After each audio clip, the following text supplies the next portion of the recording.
contain the geometric information, so it's not purely physical. It depends. Sometimes it can be. It depends on what kind of physics you want to do. But you're right, it can have some geometrical properties, but most of the geometry, if not all the geometry, comes from the left-hand side. All right, so you have your Einstein tensor, which is of course given by this. Everybody should know what this is by now. Okay, this RAB is the Ricci tensor, and then the Ricci scalar. And for students that are listening to this talk, these formula are given by these. So I think that you missed GAB in the that multiplied to the Einstein scalar RAB minus 1/2 R times GAB, little g, GAB. Yeah. Oh yes, I'm missing a little g. Yeah. Thank you for that. Yeah, the metric tensor. Okay. Yeah. So your Ricci tensor is generally expressed in terms of these connection coefficients, which are themselves represented by the metric tensor, which is a little GAB over here, which I've left out here. My bad. And then the Ricci scalar, which is inherently in the action, is just a contraction of the Ricci scalar. Okay, and TAB is your energy momentum tensor, and this little kappa is a coupling constant, where c is the speed of light, and g is Newton's gravitational constant. Okay, so this is GR in its simplest form. Now, sometimes your action will have the cosmological constant in it. For this talk and for all the work I've done, I've just let the cosmological constant vanish. If it was in there, then you'd have another term in the field equations here. All right. Okay, so let's look at one such model.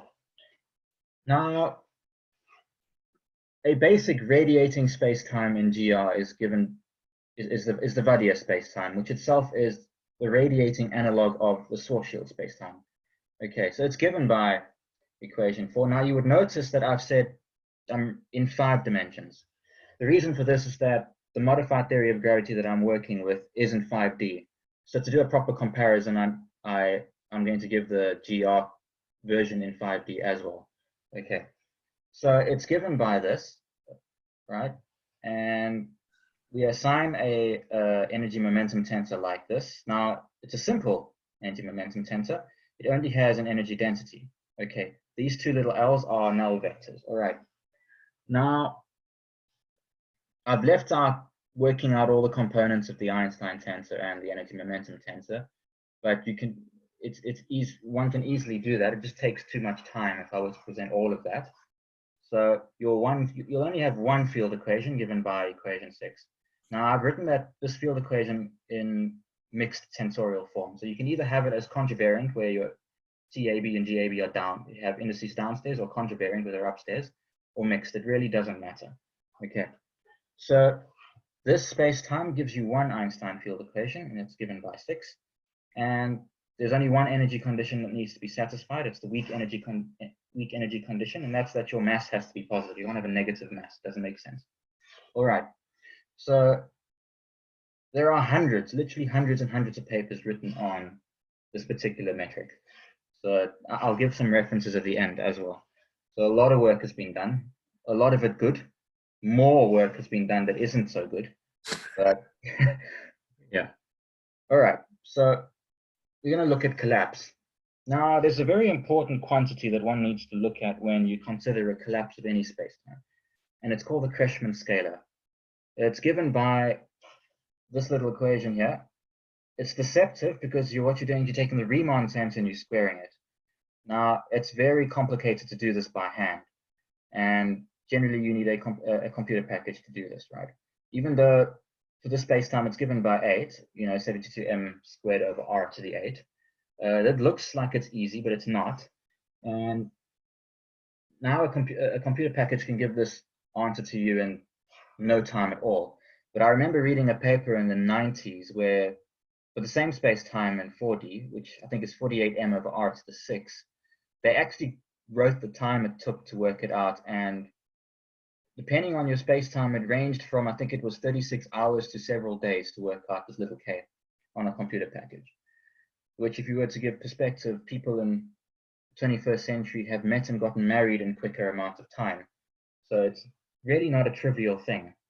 But what this Freshman scalar tells you is that if it diverges at r equals to 0, your space-time is singular, right?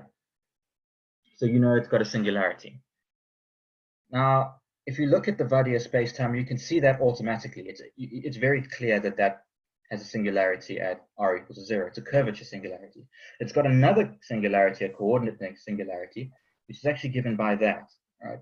So if you were to just find the boundary of the trapped surface, all you need to do is take this function here, equate it to 0, and work out r. Now in 4D, your r is going to be equal to 2m.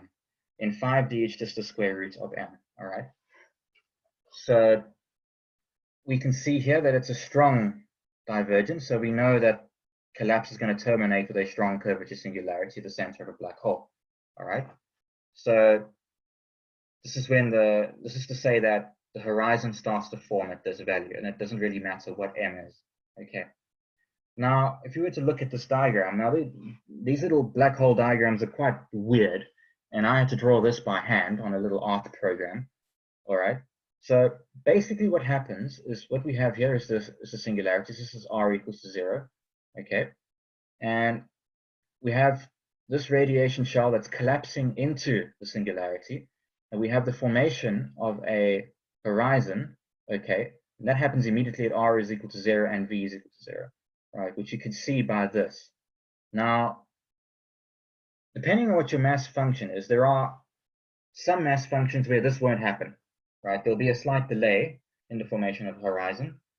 But if you were to, there is an open set of functions for the mass, there are open set of mass functions where this horizon forms immediately, right? So what we have is that.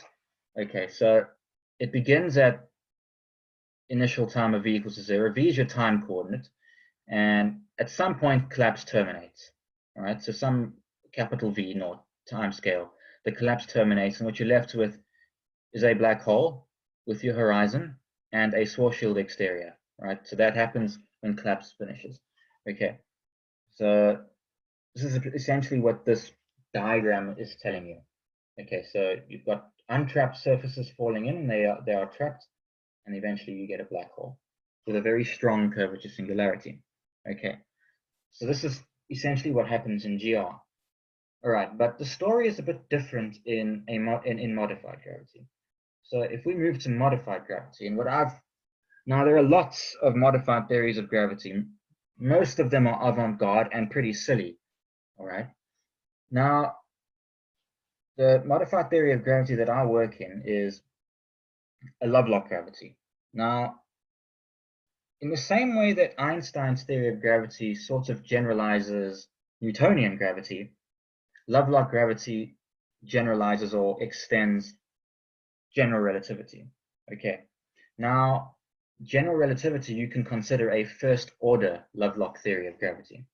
So what's called Einstein-Gauss-Bonnet gravity is a second order theory of it's a second order Lovelock theory. And the only difference in the action is that you have this term here, okay?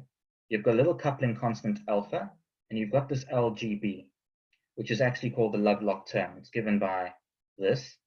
Now you can see it's essentially a linear combination of quadratic terms in curvature. Now, Lovelock is actually comes from David Lovelock, who was a South African mathematician who got his PhD in Natal in the 70s. So we've got two actions derived by two Davids, essentially. Okay, so there is, of course, now second order Lovelock gravity comes with some restrictions. The minimum dimensions you can work with are 5. Okay, if you move to third order Lovelock gravity, then your minimum dimensions become 7, and so on. Okay, so again, we've got a Ricci scalar in here, and we've got the Lovelock term, which consists of your Ricci tensor and your Riemann tensor. Okay, and then I've actually added I've written this here, but it's not there, but it's 0 in my torcal unity. So you said the minimal dimension to work on this is 5, but if I just take n equals 4 and in 4 dimension, full spatial, full space-time dimension, then R A B C D R C D could all well defined. Yes. Why that isn't possible? the next slide, I'll explain that. This term does not vanish in 4D. Okay, but let's just go to the next term. All right, so if you vary this now, it's a more complicated calculation to vary this to get your field equations. Your field equations are given by this, right? And this curly G is given by this. So now you've got your Einstein tensor, but then you've got another tensor here. Okay. Now this tensor is called the Laplace tensor, and it's defined by this. Now this, in any dimension less than 5, vanishes. So HAB is 0 in 4D and less. In 5 dimensions, it doesn't vanish. Okay. And as you can see, it's quite a horrible, nasty expression, right? So you've got Riemann attached to Ricci, Riemann, Riemann, Ricci, Ricci, the Ricci scalar, Riemann, and you've got the Lovelock term sitting there attached to the metric term. Okay, so it's actually a very nasty expression. And this pops out once you've done the variation. Okay. So, and what's nice about Lovelock gravity is that when this coupling term vanishes, you get Einstein gravity in 5D. Okay, so it's just a generalization. Okay, now what I haven't mentioned is why work in modified gravity. I mean, GR pretty much works most of the time, but GR is a global theory of gravity and it has shortcomings. And it has a few shortcomings, but one major shortcoming is that it does not explain the late time expansion of the universe. Okay, it simply does not do that. So it's one reason why we could move on to a modified theory of gravity. Okay, and another reason I enjoy this is that I was trained as a mathematician, and I am the biggest nerd in the world, and I love doing these kinds of calculations. So it gets my little nerd brain feeling very happy when I'm sitting here and doing this kind of stuff. All right, but let's look at a space-time in this theory. Okay, so I'm giving you here a general higher dimensional space-time. I'll move to 5 objects, but I thought I'd just give you the general space-time. So this is an analog of Schwarzschild in 5-dimensional Einstein-Gauss-Bonnet EGB gravity. Okay, so in the relevant limits, if you take this little alpha and you take a limit of it going to 0, you're going to get the relevant n-dimensional Vaidya space-time in GR. Okay, so this was first given by 2 gentlemen, Buller and Dees, in 1985. It's actually quite an old. And then, of course, in the same way that Vaidya is a radiating version of Schwarzschild, a gentleman called Kobayashi in 2005 allowed this to radiate. Okay, so if we go to 5D, you're going to get this space-time. Okay, this is what the metric looks like. And your M is, of course, your gravitational mass. So it looks quite different to Vaidya, but in the relevant limit, you're going to get Vaidya. All right. So this is your spherical symmetric part. Okay. Now I've left out quite a lot of details here. If you work out all these components of the Einstein tensor and the Laplace tensor, you're going to get some really nasty looking expressions, which I haven't put in this talk because they're actually long. One component is bigger than the space I have on a slide. So I just neglected putting them there. But what's remarkable is when you put them together, when you couple them, you get a very simple expression, right? Which, if you use a similar energy momentum tensor, okay, you're going to get a single field equation similar to that in GR, which is intentional because we want to make a comparison as to what happens. All right, so you've got one field equation in EGB gravity, and it's given by 19. Okay. All right. So again, we just need that this energy density needs to be greater than or equal to 0. If it's 0, then you just have the vacuum case. And then if you have M as a function of R, you get a type 1 fluid. Now, I've put this paragraph here. This, if you allow it to equal a function that's both in terms of V and R, so it's a generalized additional spacetime. So you've got the generalized Vaidya spacetime, and this is sort of a generalized version of this. You can do quite a lot of work, and some work has been done in modified gravity by these guys, and then we did some work on it a few years ago as well. So you can do quite a lot of what we did was we assigned various equations of state and worked out some mass functions according to those various equations of state. So these make for good reading, but I'll give you these references at the end of the talk so you can take them down. All right. So let's look at collapse. Now, like in GR, your horizon forms if this function is equal to 0, right? And if you solve for r, you get a similar looking function to what we got in GR, except now you've got this little alpha term here. Okay, so again, in alpha 0, you get the Einstein case in 5D, which is nice. All right, just something else happens there. Now, if one observes 20 very carefully, you can see that it's regular. The metric is regular. It's not singular like the Vaidya one was, right? So just a small algebraic exercise, and you can see that it's regular, right? However, this is only the case in 5D. See, 5 dimensions is very special for Einstein-Gauss-Bonnet gravity. High dimensions aren't really important, right? But 5D certainly is. So what you have is a regular metric. Okay. Now, when Ritu and I first noticed this, we were sort of surprised. However, it's not all good news, because if we go back to working out the Kretschmann scalar, right, which is the indicator of whether a space-time diverges or has a singularity, we find that it does. Now, it's a far nastier expression than what you get in GR, but this diverges at r equals 0. So we've got a regular metric and a diverging Kretschmann scalar. So there is a singularity in the space-time. However, it's not a strong singularity. And this kind of singularity is referred to as a conical singularity. It's a weak conical singularity. It diverges significantly less than the 5-dimensional Einstein case, which, if you recall, sort of k goes as r to the -8. So what we have is a regular metric, and the space-time itself is still singular. So that's quite interesting. So that is different, inherently different to what you get in the Einstein case. Now, if you were to work out the Ricci tensor squared and the Weil tensor, I haven't given you a definition for the Weil tensor, but if you work them both out, they're also divergent. All right. So the Kretschmann scalar, Ricci squared, and Weil squared, these are what you refer to as diffeomorphism invariants. Okay. So this is quite interesting. So what actually happens now? So despite the regular nature of the metric, we have a diverging Kretschmann scalar.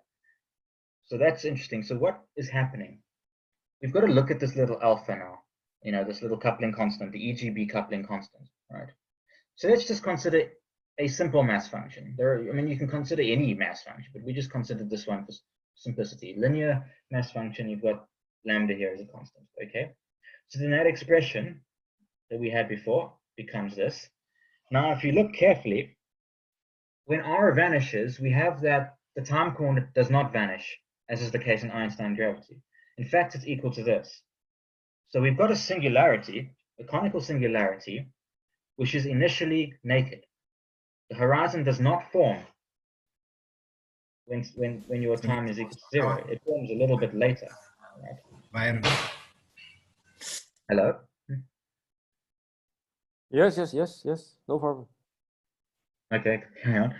So there's a delay in the formation of the horizon that's directly a consequence of this alpha. All right. If this alpha is 0, then the horizon forms immediately, like in GR. Okay. So if I were to express this graphically now, we have this story. So we have a collapse that happens, and we have a time period where the singularity is naked. All right. So collapse terminates with a initially naked conical singularity that's weak, but horizon eventually forms at a time scale alpha over lambda, whatever those values can be. Right?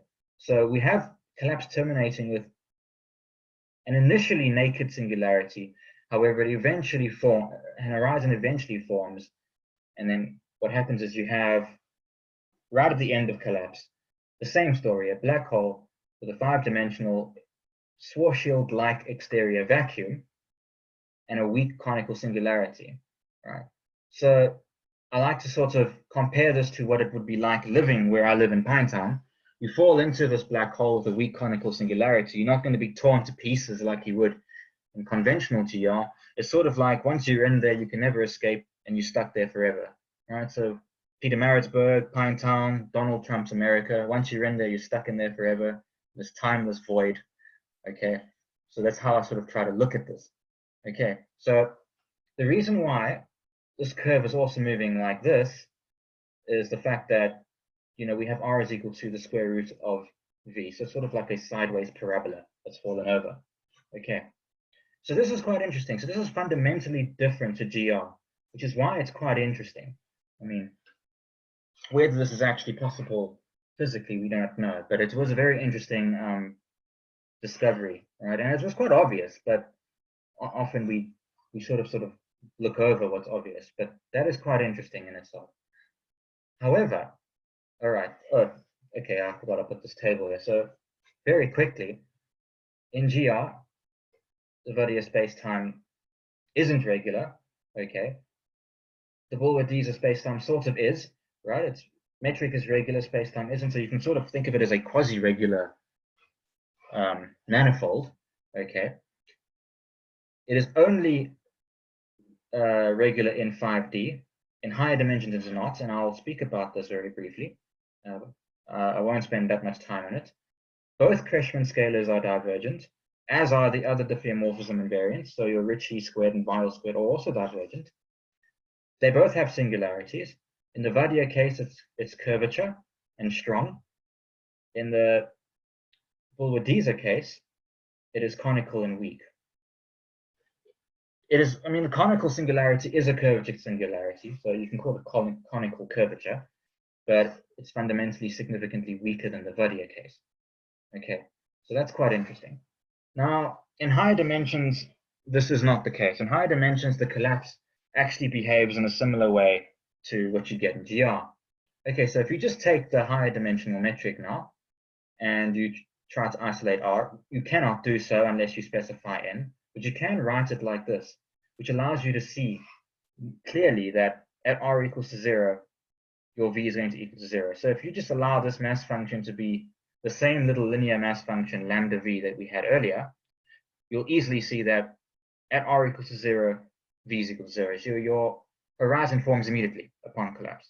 Okay.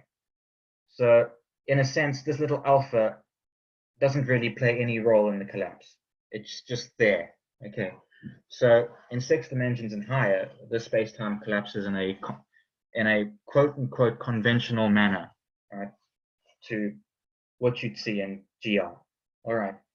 So now working out the Kretschmann scalar in general dimensions, I mean, even the computer package I used in Maple couldn't do so. It gave me a witsy remark saying that the term contains over 40,000 little components. So it pretty much told me no. Okay, but what one can do is you can Taylor expand this to second order, right, to give you this expression, right? And even then, your Kretschmann scalars there's just too many terms, so I didn't write them out. However, you can see that the divergence, I just chose 6 dimensions and 7 dimensions, your divergence is incredibly strong, significantly stronger than the 5D case, and significantly stronger than the cases you get in GR.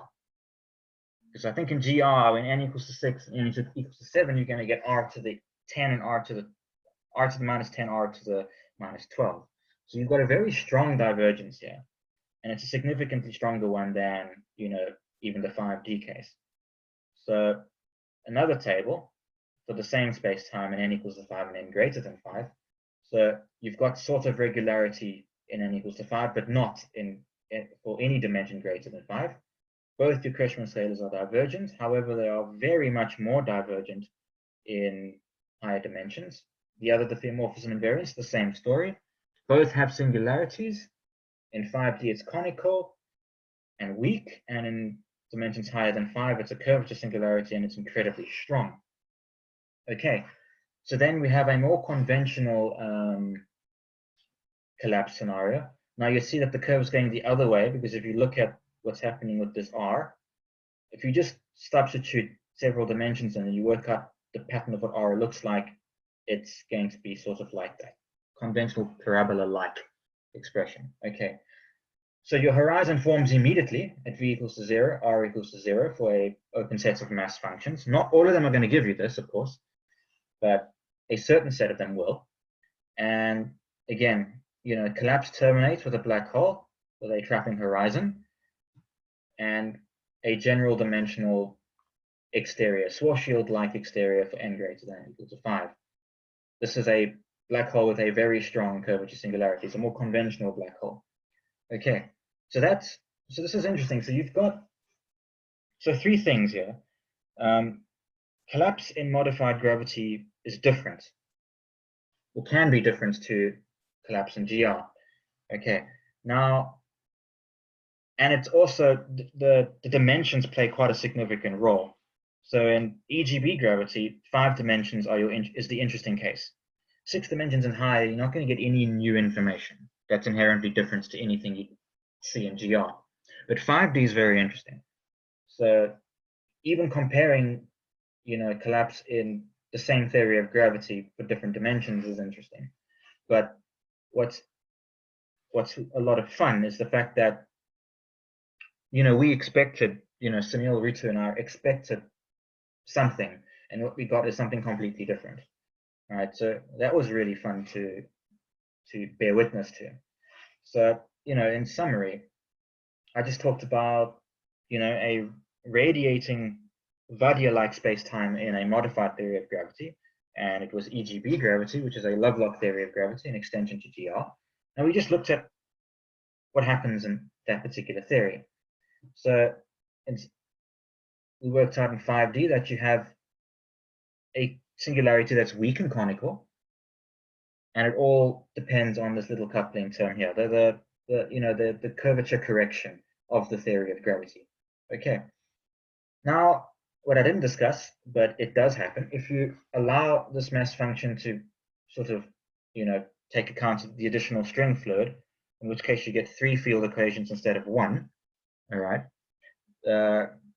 Something I didn't mention earlier, but the pure Vaidya space-time, it's a null dust space-time. There's 0 pressure. You just have the energy density time. The generalized space-time has non-zero pressure, and you have an additional string energy density as well. Okay, this analysis actually goes through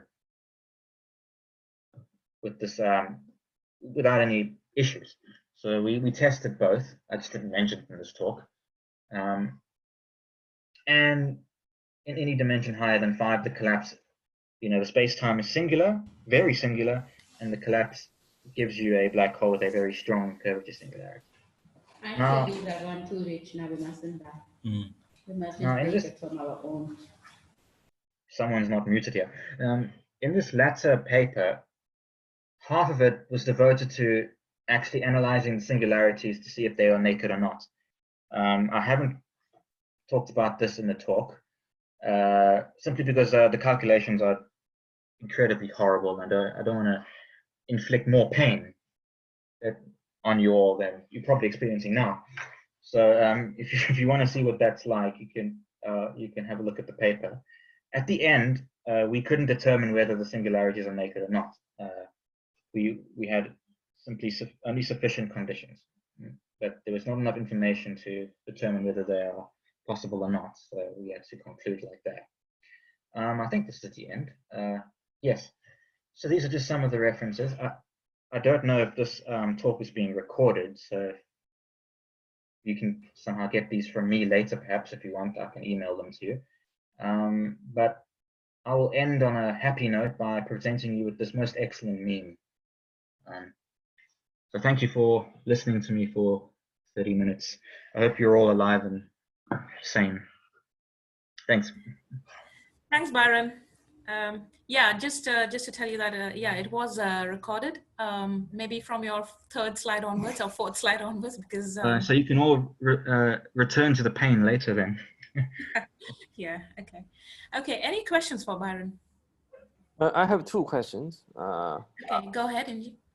First question is, in this Boa desert space-time n greater than 5, and I can see that singularity can form for some regime of this V, but wouldn't that violate the Penrose censorship theorem? Yes. Yes. So Sunil Ritu and I, we wrote a paper in 2017 in GR, which was an extension of some work done by previous students of theirs, where we found examples of mass functions that give you naked singularities that violate cosmic censorship. Yes.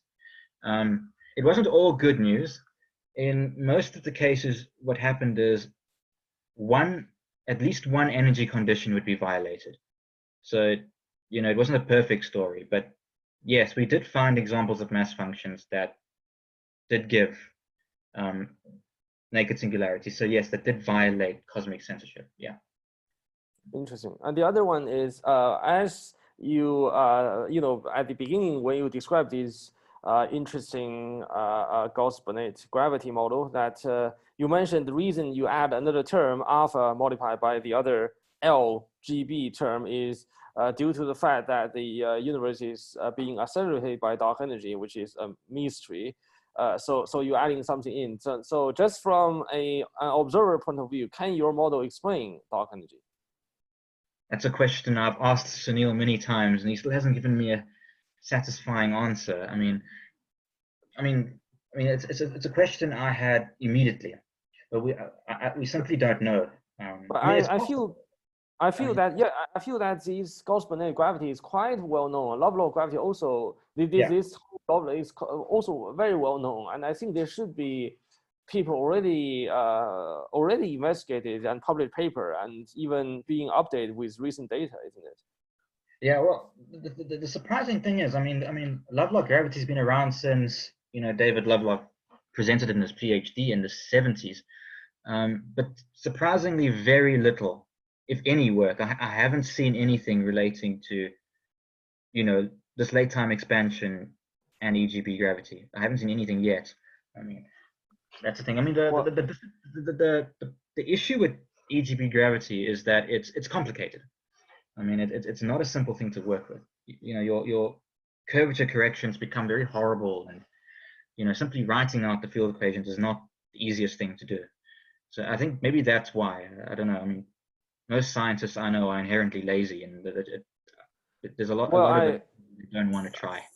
I remember when I was a master's student at Institute of Theoretical Physics in Beijing, that my master advisor called Rongjian Cai, that he worked a lot on this Gauss-Bonnet gravity and also Lovelock.